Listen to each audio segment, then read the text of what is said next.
I think it was done accessibly. It was done in a way which people could listen to quite easily without any sort of strain. And at the same time it had our sort of bite underneath it. It had our heaviness lurking somewhere underneath it. And it was a good time for the band as well. We'd just been on tour and people knew about us. So it was just the right thing at the right time, I think. Suddenly they sort of came to hear Killer Queen in the stage shows, but I mean, some of the other songs that we do are sort of more favourites, like Liar and Keep Yourself Alive and things. The kind of following that we built up because of our live shows, and they come to sort of see us on that sort of level, the earlier songs, the sort of live.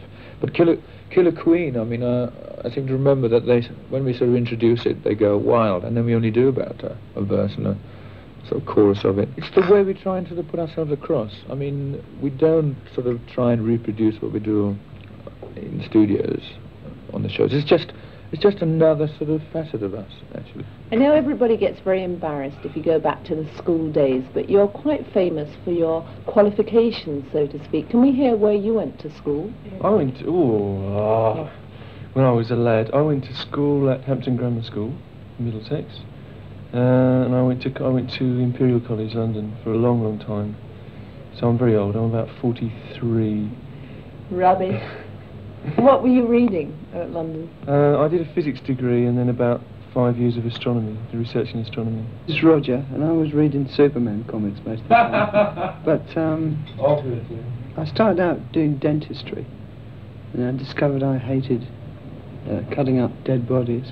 So I moved to biology, and I actually managed to struggle through a degree in biology.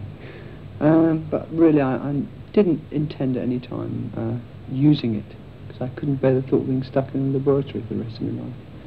But I was interested, and it was interesting up to a point. And finally, Freddie, what about you? I went through sort of art college.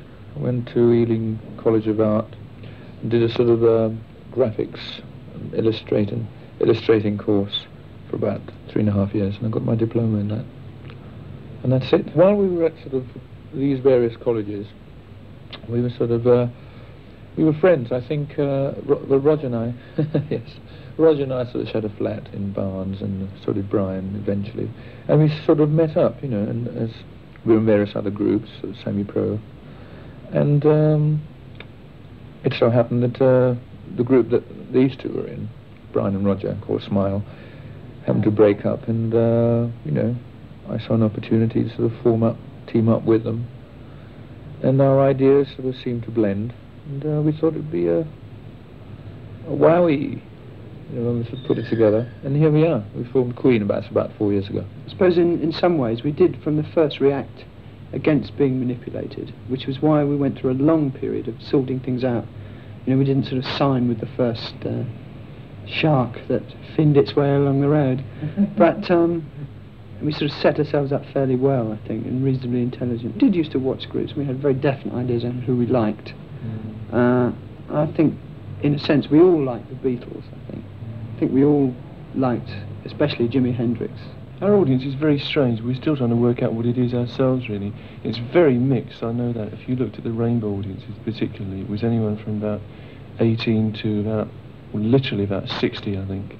Well, younger than 18, yeah. Perhaps younger than 18, yeah. But it's, yeah, 15 maybe. I think they all like us for different reasons, which we like, really. The younger people like us because it's an exciting act, and that's part of what we're about. We're out to make an impact and give people the kind of thrill that you get from seeing a really hard live act on stage.